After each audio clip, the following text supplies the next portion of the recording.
FIR हो चुकी है। हर एक घटना को हम शासन के पास में रख चुके हैं, शासन को प्रशासन को दे चुके हैं, लेकिन आज तक इसके ऊपर कोई कार्रवाई नहीं की। सिर्फ एक ही चीज़ मिलता है वहाँ से हमको आश्वासन कि हाँ इस चीज़ के लिए हम लोग ये कर दिया जाए। स्वास्थ्य मंत्री जी से भी मिले। हमारे यहाँ पे CHOs में ऐसा है कि हम संविदा कर्मचारी हैं, जिस वजह से स्थानांतरण का कोई भी व्यवस्था नहीं। उनका जो गृह ग्राम है वो यहाँ धनोरा दुर्ग में है, लेकिन धनोरा दुर्ग से वो राजनांदगांव वहाँ पे जहाँ पर वो पोस्टेड थी, खैरागढ़ में जैसे कि वो पोस्टेड थी, तो वहाँ पर से उनको डेली अप डाउन करना पड़ रहा है। तो उतना दूर तो वो अप डाउन नहीं कर पाएगी, तो जिस वजह से वहाँ पर वो किराए का मकान लेके वो वहाँ पर निवास कर रही थी और अकेली थी वहाँ पर। इतना सारा मानसिक तनाव हो जा रहा था, जिस वजह से वो उस मानसिक तनाव को वो झेल नहीं पाई। जहाँ पर शासन को भी एक होना चाहिए कि वहाँ पर जो कर्मचारी हैं उनको एक सपोर्ट देना चाहिए, मेंटली सपोर्ट हम उनको प्रोवाइड करें। तो फिर मेंटली सपोर्ट जब अगर कोई प्रोवाइड करेगा तब तो फिर इंसान सही तरीके से वहाँ पर काम करेगा। उनको कोई भी सपोर्ट नहीं मिल रहा है और उसके अलावा ऐसा हो जा रहा है कि उनको लेटर पर लेटर वहाँ पर जारी कर रहे हैं अधिकारियों सुशासन त्यौहार जैसे चल रहा है, तो उनको ग्रामीण वालों के द्वारा भी उनके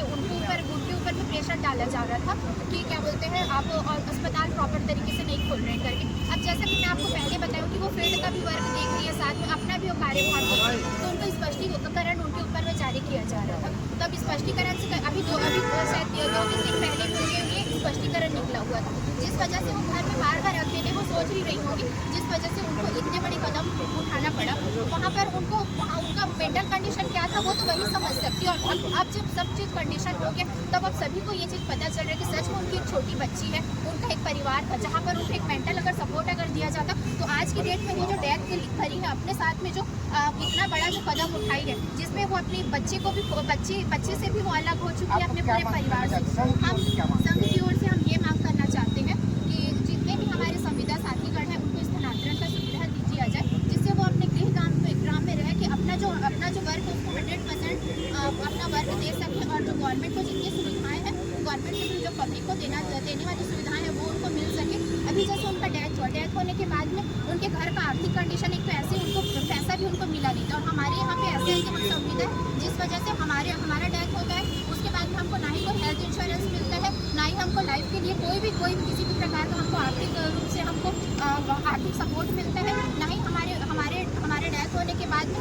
हमारे बाद में किसी को नौकरी मिलता है। एक ऐसा भी होना चाहिए ना कि हम चले गए उसके बाद हमारी जो नौकरी है वो किसी और को मिलनी चाहिए, तो वो भी हमारे पास में सुविधा नहीं है। तो और साथ में जो कार्य आवंटन जो है वो प्रॉपर तरीके से सभी का जैसे मूल दायित्व है, RHOs का काम RHO से कराया जाए, NM का कार्य NM से कराया जाए, CHOs का जो काम है वो CHO से, जो काम ऑनलाइन काम है उसको पूरे CHO के ऊपर कार्यभार दिया जा रहा है, तो CHOs के ऊपर ना देकर उसको डाटा एंट्री ऑपरेटर से कराया जाए। तो बस शासन से मेरी यही एक प्रकार से देखा जाए तो निवेदन है कि कार्यभार जो है उसको बांट दिया जाए और जो काम जो स्मूथ तरीके से हो सके तो किसी के ऊपर में मेंटली दबाव और मेंटली प्रेशर ना दिया जाए, जिस वजह से कोई आगे चल के और फिर कोई ऐसा कदम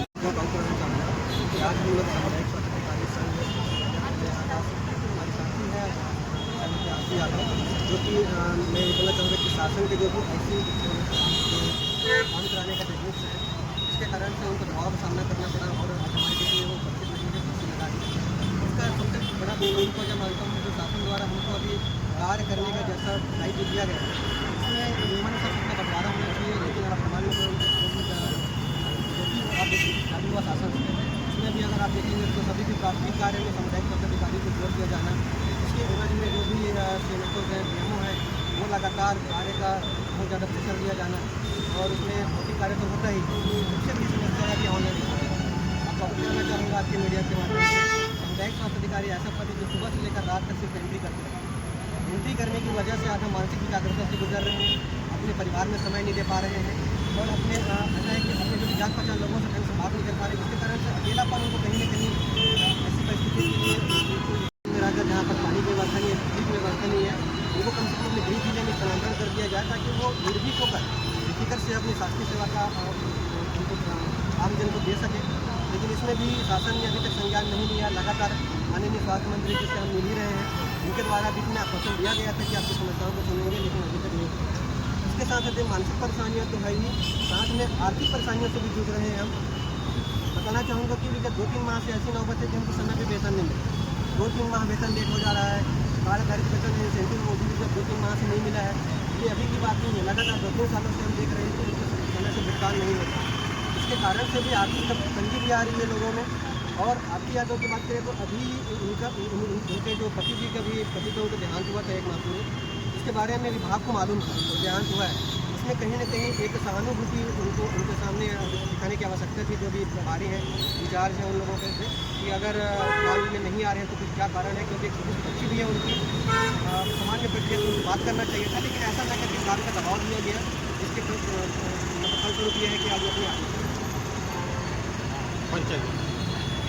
जी मैं आपको प्रॉफिट कुमार है, मैं ट्रांसफर